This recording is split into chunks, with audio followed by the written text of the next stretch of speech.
Dear Mr. Holmes, please let me thank you one more time for your help in solving the case of the Turkish medallion. I am sure that if the story could go public, the whole country would be as grateful as I am to you. As you may have surmised, I have a very urgent and confidential matter which requires your immediate assistance. You probably are aware that we are going to celebrate the birthday of a very important person, a member of the government. I can't mention their name in this letter for obvious reasons. The most famous and accomplished artists were selected and invited to perform. We are confident about their reputations. However, we have concerns about one performer in particular, a young Italian diva, Gallia, as there are certain rumours circulating about her. She has also provoked great acclaim in every European capital where she has appeared. We want to include her in this gala event, but have reservations about her reputation. She is, as fortune would have it, in London for another engagement. Sir Bromsby has invited her to perform during a reception to commemorate the return of his daughter to England. Due to reasons of politics and security, I can't attend the reception myself. Apart from yourself, I do not know anyone else I would be able to complete a mission of such importance. Together with this letter, I am sending 2 invitations, as I assumed your eminent colleague, Dr. Watson, would be accompanying you. A cab will arrive at 221B Baker Street at 8 p.m. to take you to Sherringford Hall. Even though I know that the prospect of attending a private concert given by perhaps the best voice in Europe is very attractive for a music lover like yourself, please allow nothing to distract you from this important mission. Yours sincerely, Lord Cavendish Smith. How can we refuse a mission of such importance? Appearances to the contrary, I believe that the future of the nation can depend on our presence. Are you with me? If the future of the nation depends upon our presence, Holmes, then you can count on me.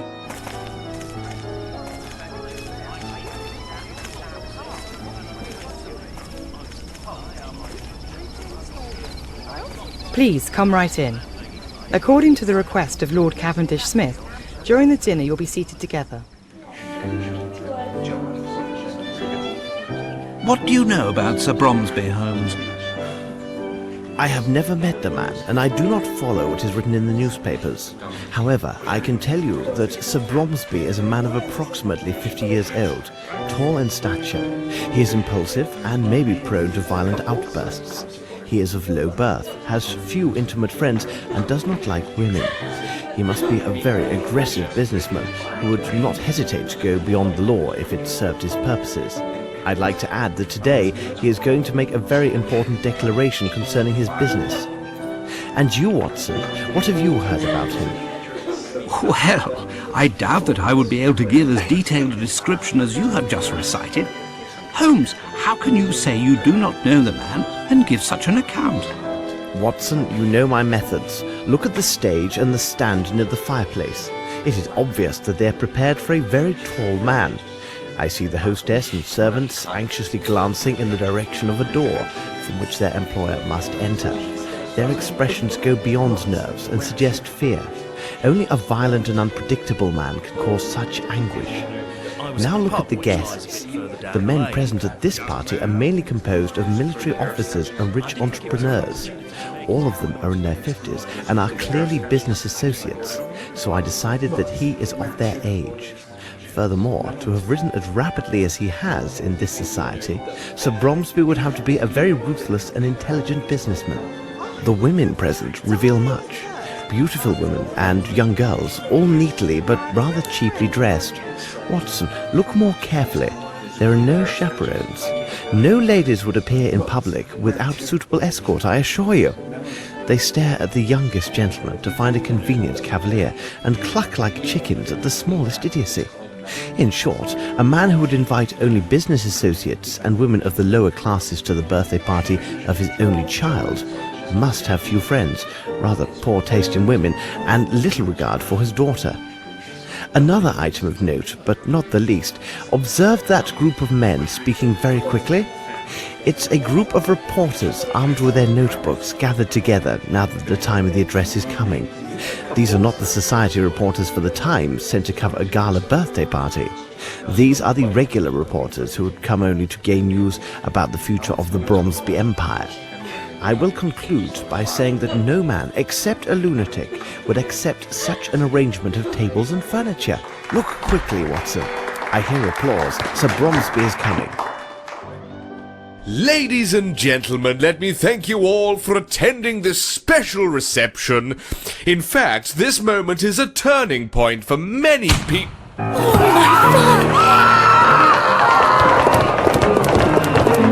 Watson, quick! Tell Miss Lambert not to allow anyone to leave and to send a man for the police immediately.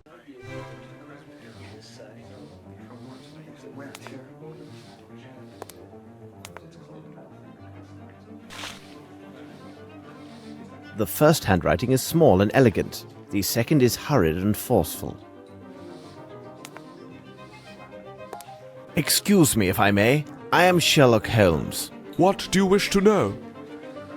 I must ask, who are you? I am the doctor from the village near the hall. Is he still breathing? He died instantly. Where is the bullet? It's still in the body. I must obtain police authorization to extract it. Thanks, Doctor. Never mind.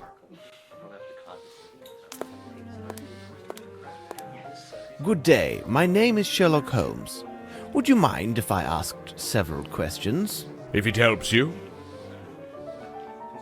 Did you notice anything peculiar at the time of the shooting? I jumped up, and then I looked in the direction of the shot. There, I saw that little flirt, Miss Bromsby. She seemed to be placing something in her handbag amid a cloud of smoke. Then she rushed to the stage. I must say, her sudden inheritance should be a fine present for her birthday. What precisely was your relationship with the victim? We were partners with the old scoundrel. I'm sorry, Sir Bromsby.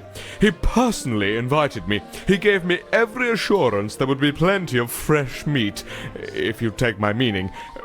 Well, there was, but some of it was quite cold. Were you an associate of the victim? Yes, he seems so much bigger when he's lying down rather than standing. Well, thank you very much. It is nothing, dear fellow.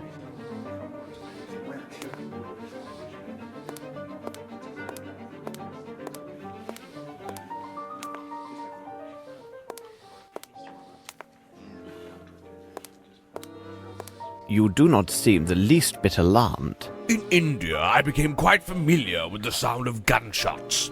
Therefore, their sudden occurrence does not alarm me as they would a woman or certain officers in attendance. Why didn't you intervene? It would have been of no use. Whoever he is, the man who did this is either a perfect shot or extremely lucky, because old Bromsby had no chance at all. Could you explain your presence at this reception? Bromsby sent me 2 invitations for myself and the wife. My wife has fainted due to the shock of these events. I do hope her condition will last a good while longer, so that I may toss off several glasses of this excellent sherry. Very well. Thank you. My pleasure.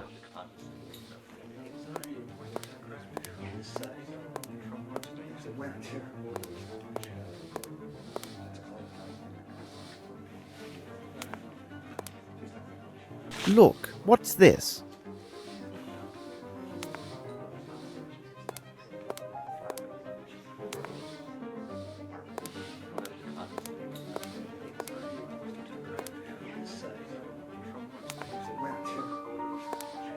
Excuse me, could you answer some questions? You're quite welcome. Where were you at the moment this tragedy occurred? Like all the servants, I was in the ballroom. 'Twas the special orders of the old crab. In my opinion, it was done in particular to have more people there to applaud him. Canny old bird, wasn't he? What sort of man was Sir Bromsby? I mean, as an employer. Troublesome and bad-tempered, but he paid well. Are you personally at the service of the Bromsby family? Yes, there are 5 of us who serve in the Sherringford Hall. There are Mary and Sue, the maids, Carl, our chef, Lamb, Sir Bromsby's coachman, and myself. All the rest were brought in just for the reception. And where are the rest of the staff? Mary is cleaning downstairs. Sue went to comfort some little goose who had been crying bitterly. It's rather odd because it seemed to me she started crying before Sir Bromsby was shot. And the coachman? Lamb is at the main gate. Miss Lambert gave him specific instructions to throw out any reporters and ensure they do not re-enter the hall. However, it would not be good if he finds you've been asking questions here. Tell me, will my name appear in the newspaper? Thank you for your help. My pleasure, sir.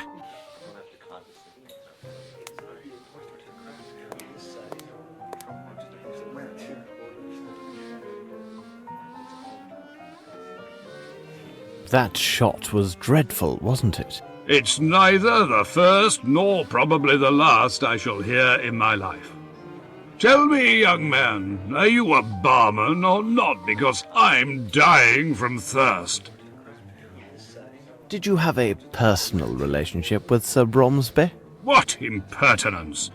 I will answer questions of this nature only if they issue from my superiors or the authorities, and you, sir, are neither of those.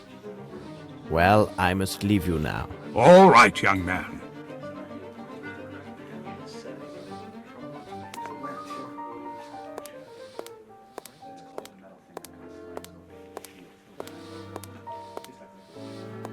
The handle is twisted down. It smells of gunpowder. This black cloth is large enough to conceal a person.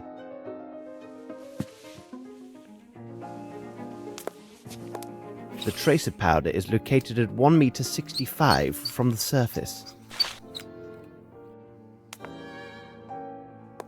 There is a greasy substance on the door handle. Seems to be a sauce?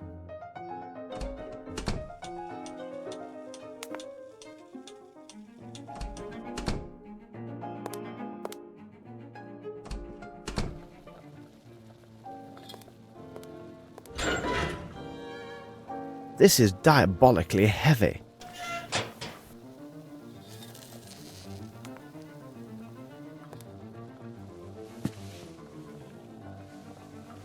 It is a poor copy of a uniform button. The cannon insignias are...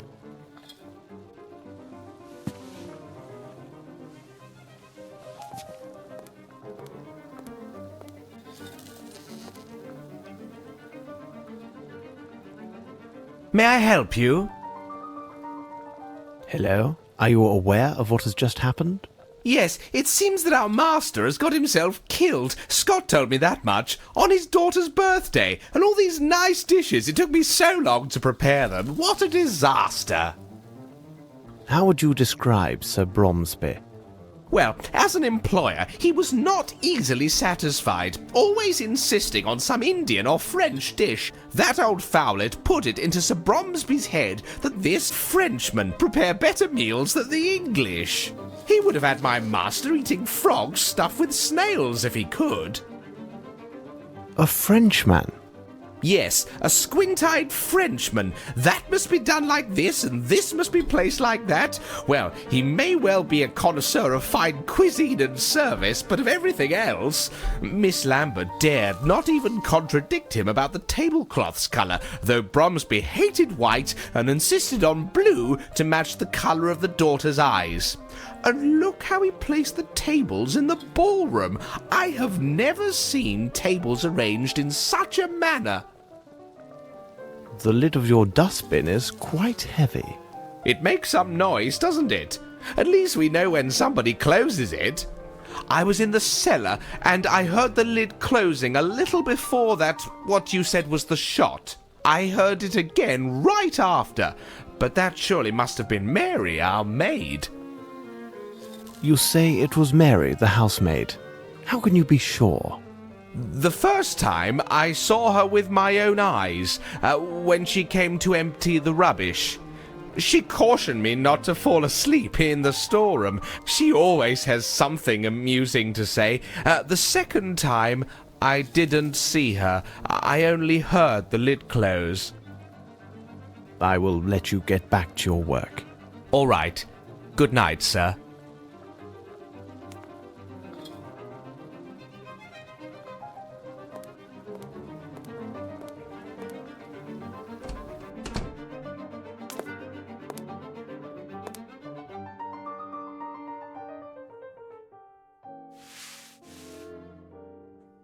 black hair.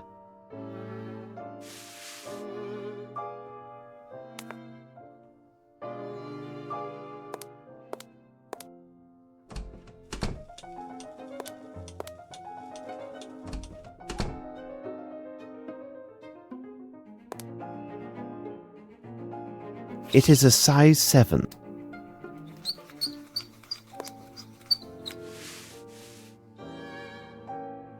Curious, this flaky ash does not come from this cigar.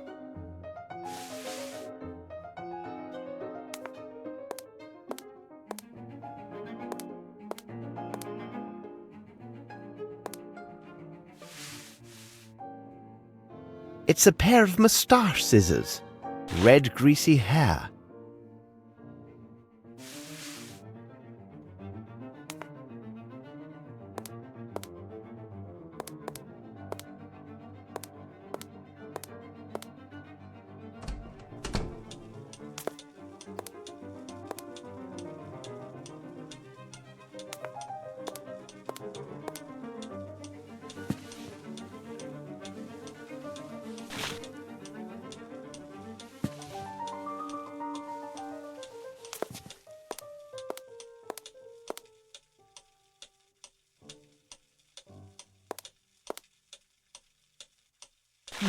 There's dust. Excellent!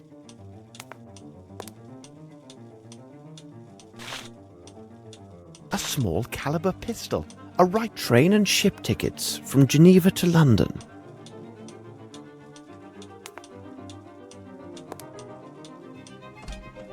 This room was rarely used. Everything else is in order. A textbook to study French.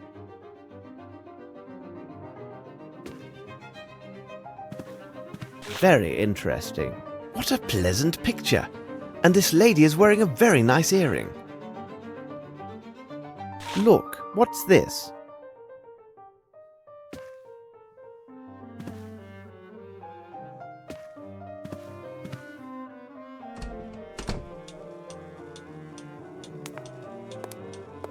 There is a greasy substance on the door handle. Seems to be a sauce?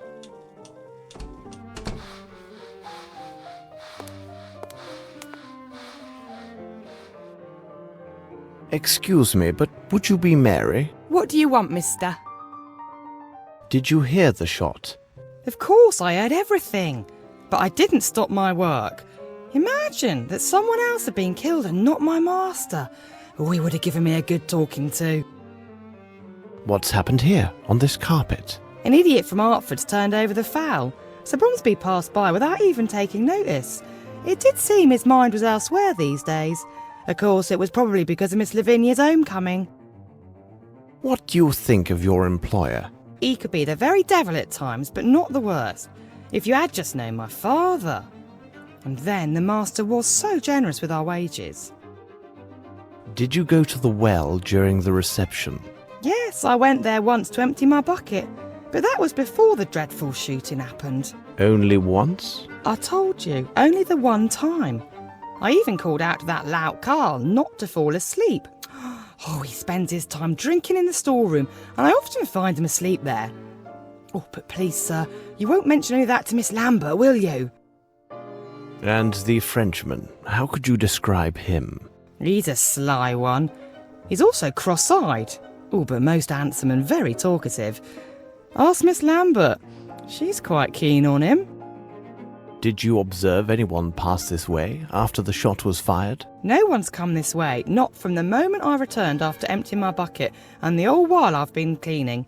I only saw Scott, who was in the ballroom. He half opened the door to tell me the news. Thank you, Mary. Not to worry, sir.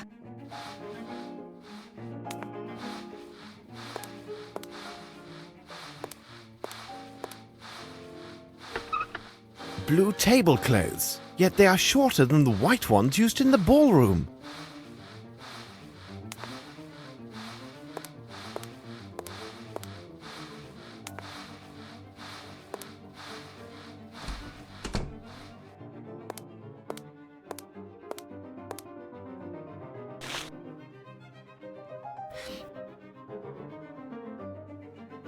A calling card, written in French. This is a woman's handwriting. What do all these annotations mean?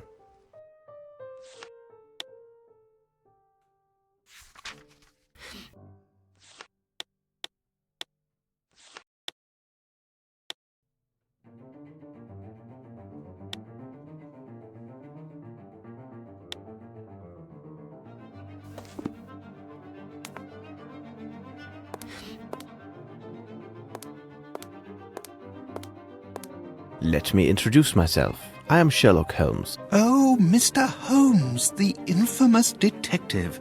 We are heaven blessed by your presence. I am afraid I am still in shock.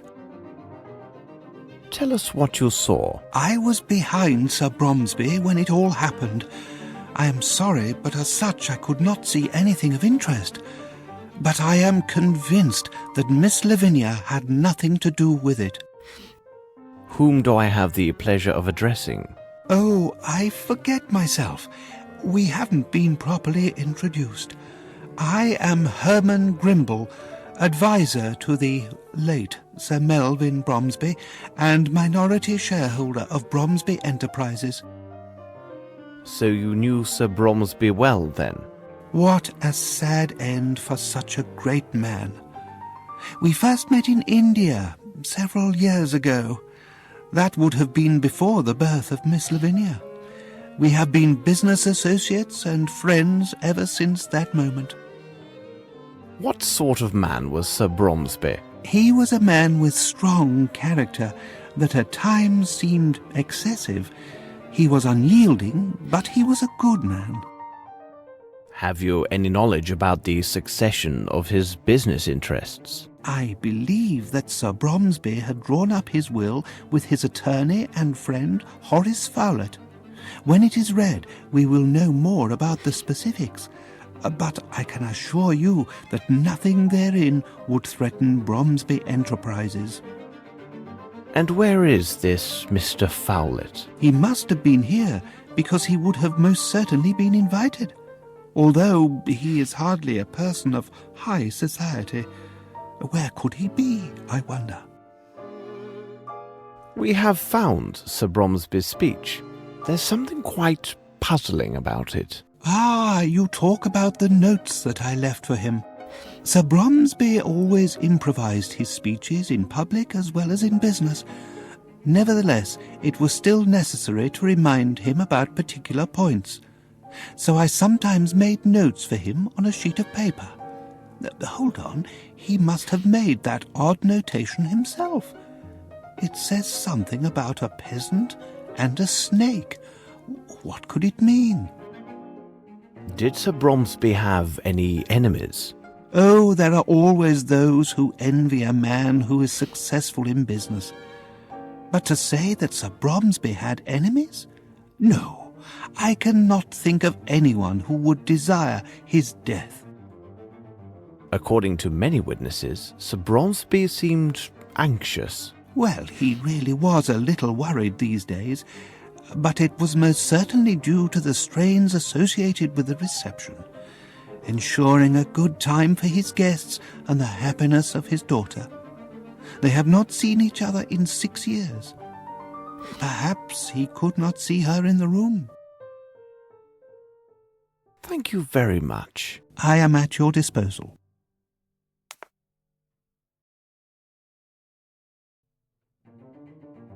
Please, sir, I have nothing to tell you. Everyone stands ready to accuse me of this foul deed. I have done nothing. I have only seen my father die before my very eyes on day of my majority. This young lady tells the truth. I can attest to her every move since she first appeared in the doorway. Beg your pardon for speaking so boldly, miss. Where were you at the moment of the shooting? I was near the bar speaking with Colonel Patterson. Everybody started applauding and turning towards the stage. I turned to look through the crowd. Did you notice anything in particular? When one of the doors opened, I did see a person hidden from the other's view. A beautiful young lady stood just at the threshold. I felt somewhat ashamed for staring at her so intensely, but her considerable charms captured my full attention until the dreadful shooting took place. Are you sure it was Miss Bromsby? Yes, Colonel Patterson was next to me and can confirm what I saw. It seems to me that no one else was near us at that precise moment. What is your reason for being here? I owe it to Colonel Patterson. We met each other several days ago at his club. He kindly persuaded me to accompany him.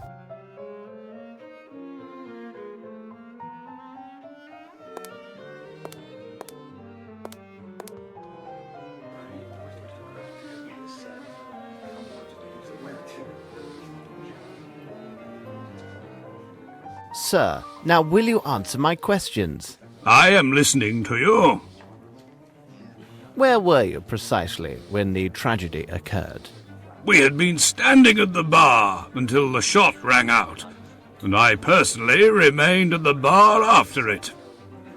Did you happen to notice Miss Bromsby at that moment? Impossible.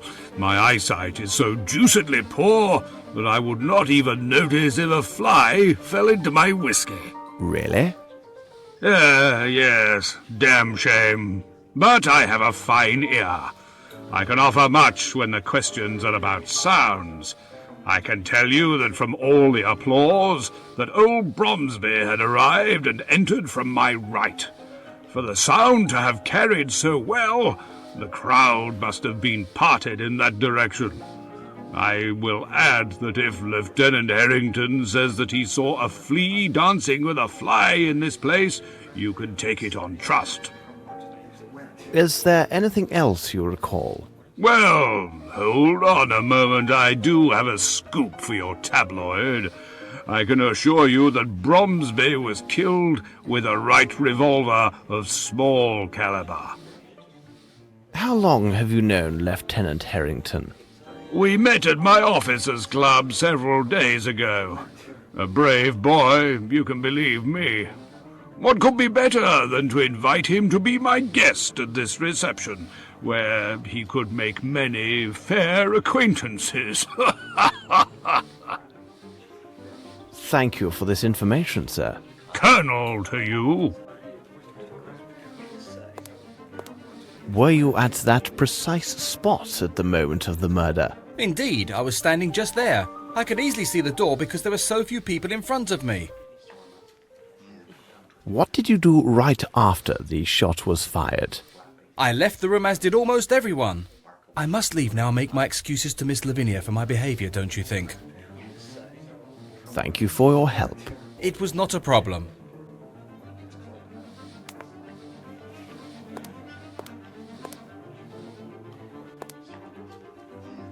I would like to ask you several questions, if you don't mind. If I can be of help, sir? What were you doing when the tragedy happened? I was serving those two gentlemen. As I was occupied, I saw nothing. Are you one of the household staff? No, I was sent by the Hartford agency to serve at the reception. All right, you may take your leave. Good evening, sir.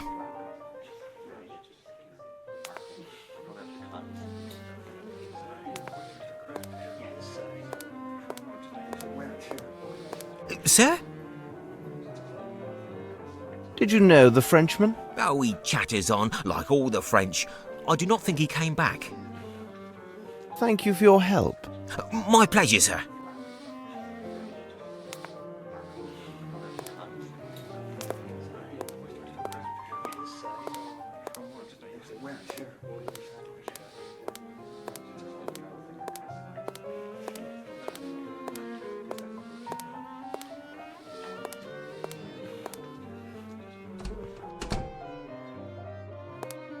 I beg you, please leave me.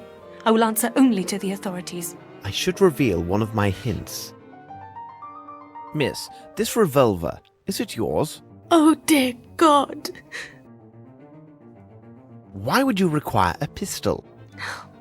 My father gave it to me shortly after I arrived. Dear God, what will the police make of this? I swear I did not kill my father. No. But why would he press you to carry a pistol? He seemed most anxious for my safety and his own. He told me that he would explain everything to me later. after the reception. Miss, with your consent, I can investigate this matter. Mr. Holmes, Mr. Grimble has explained to me who you are and what you do. I would be eternally grateful if you could find out who killed my father. That's all right. I must leave you now. Be strong, miss. Thank you, Mr. Holmes. I asked myself, what was Watson doing while I was searching the house? He was supposed to prevent people from leaving by the back entrance. Here now, watch your step. If you're a reporter, there'd better be a doctor nearby, 'cause when I get done with you, you'll need one. Look here, my good man, I am a doctor. Dr. Watson, in fact, and believe me... Dr. Watson? Hold on. Are you the Dr. Watson who writes about all those cases solved by Sherlock Holmes? I've read all your adventures. Who are you? My name is Lamb, Governor. I'm Sir Bromsby's coachman. Tell me, is he really that clever, this Sherlock Holmes? Look sharp, Lamb. Sherlock Holmes and I require your able assistance. No doubt. Stand firm at the private entrance and make sure no one enters or leaves until Holmes or myself returns. My pleasure, Dr. Watson. You tell Mr. Holmes that if anybody even steps on the lawn, they'll have to deal with Lamb. And I can tell you, there are few bold enough to dare my fists. This door is blocked. That gate is the only way in or out of here, Dr. Watson. I've already secured the other door on orders of Miss Lambert to avoid them nosy reporters. If anyone tries to make a break through the garden, they won't get past me. I leave you, Lamb. Right, I'll stand guard.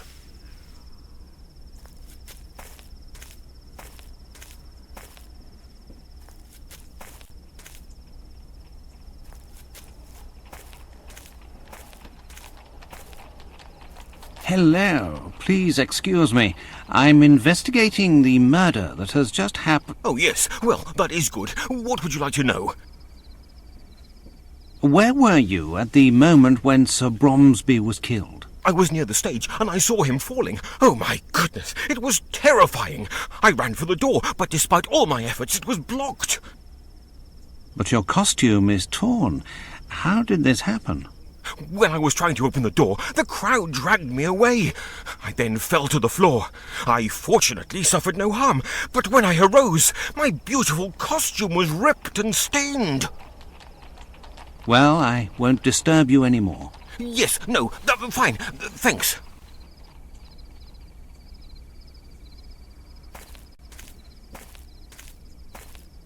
And you, what are you doing here? I'm waiting for Miss Roundtree, the niece of that banker chap. She is inconsolable, all because her admirer of a mere 3 days' acquaintance had already abandoned her. Nothing unusual about that. There is no worse-tempered female than this girl. Well, maybe other than my wife.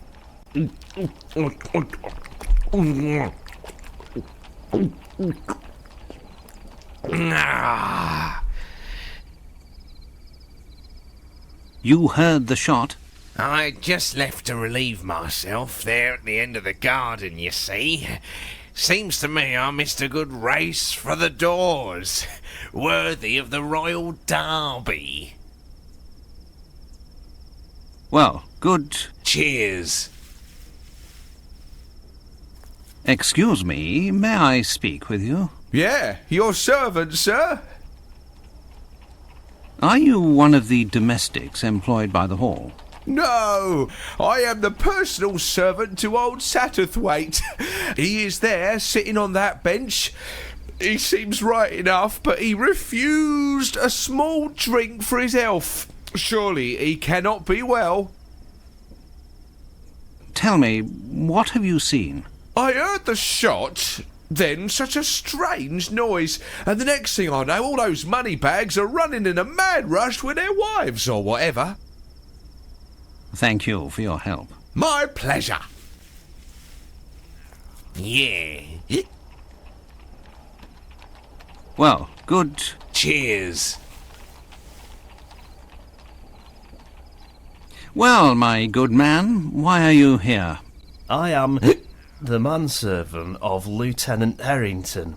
I accompanied him with the old general of the infantry or whatever. I seem to have drunk too much. Did you hear the shot? What shot? Oh, the shot. Great reception, isn't it? I have to go. Are you all right? Very good. Bye, madam.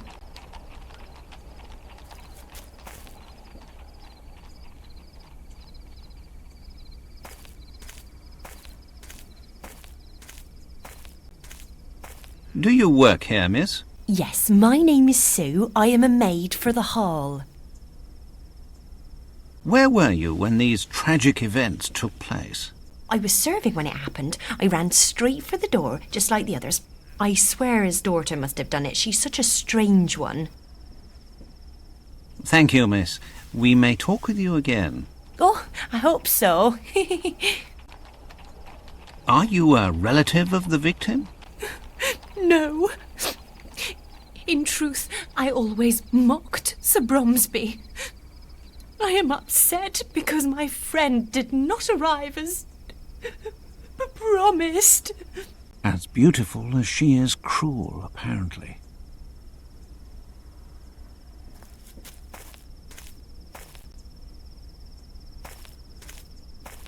Miss Lambert, I have been looking for you.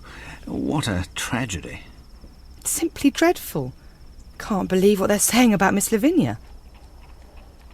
Why did you open the gate so hastily? I was so upset. I know now it was imprudent. I should have waited until the authorities arrived, but some of those gentlemen were so loudly insistent that I yielded. Have you informed the police? The village constable attended the reception. He left on his bicycle, I assume to inform the proper authorities.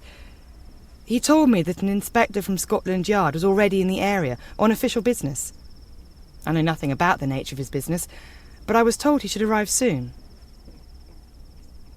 What sort of man was your employer? Oh, he was a great man. The people of the hall considered him to be very strict, but I think it was just his way of showing a fatherly attitude. And he dreamed of this day when Miss Lavinia would return. You have a list of guests. Oh, of course. I have a complete guest list for the reception. It's inside the dining room. I believe the police will have need of it. Well, nevertheless, I must first caution them to pay little heed to the notations I've made regarding certain names. Why were these notations made? Their purpose was to note particular seating arrangements for the meal and the recital, according to specific concerns. Those individuals whom I considered to be very important were marked with a circle. What about the other odd marks? Louis-Philippe, Monsieur de la Musardière, suggested this method of arranging the seating. He also advised me that those guests with poor eyesight and hearing should be seated so that the acoustics and lighting in their room would favour their enjoyment of the recital. So the first category was marked with a point, the second with a cross. What do you know about this Frenchman? He is from a noble family, but found himself forced to seek a vocation as a head waiter. He is so inspired and keenly sensitive to the details. At first, I was afraid that Sir Bromsby would take offence with his suggestions, but he had moderated his opinions regarding French culture due to the influence of his friend Horace Fowlett. What did he do that was so extraordinary? His assistance was invaluable. He took such concerns with every little detail. The dishes, the tablecloths, everything. He not only declined an offer of lodging here at the hall, he also deferred his wages until the end of the reception. Oh, I would be so glad if he were here now. And where has he gone? He had pressing business in London. In fact, he found it necessary to visit his Harley Street physician. It seems his glasses were no longer helping with his eyesight. You have been very kind, Miss Lambert. You are most welcome. Oh, what a tragedy. I have questioned everyone here. I'll go see if Holmes has finished on his end. Holmes, the gate! I know, Watson, but it is of no real consequence. To question all these people would be a tiresome activity, and would be of no value to this inquiry. Such ordinary inquiries are best left to the police. They have their purposes. As you like, Holmes. Now, Watson, to put your mind at rest, I can see that you have done well in my absence by placing the formidable coachman at the gate. I also imagine you have already spoken with Miss Lambert? Yes, and some other people too. Hold your report until our return to Baker Street. Meanwhile, be a good man and look to the gate. I must be informed the moment any official arrives. As always, I depend on your able assistance, Watson.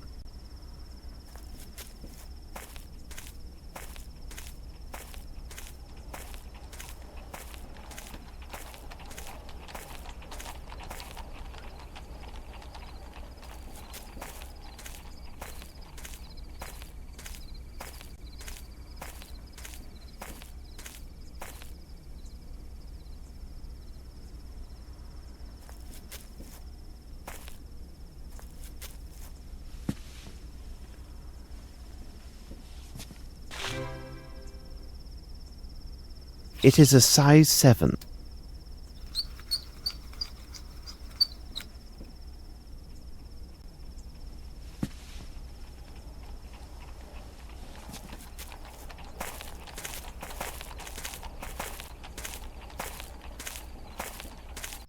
Holmes! Good day, Lestrade. Your haste deserves comment. One could say that you were right to hurry here, as this case is one of great complexity and challenge. Do not worry. I think that you will manage to get back to your mother before the dinner hour. In the name of devil, Holmes, you go too far. Do you spy on me now? How do you know I've been to my mother's? Dear Lestrade, it is really quite simple. I must admit my mind has been stimulated by the main course, which would be this unique case. However, I sometimes enjoy a light snack of the details which surround it. Observe, we are in the middle of the countryside, and you have some fresh yellow pollen, but only on your right sleeve. This implies a recent gift of flowers.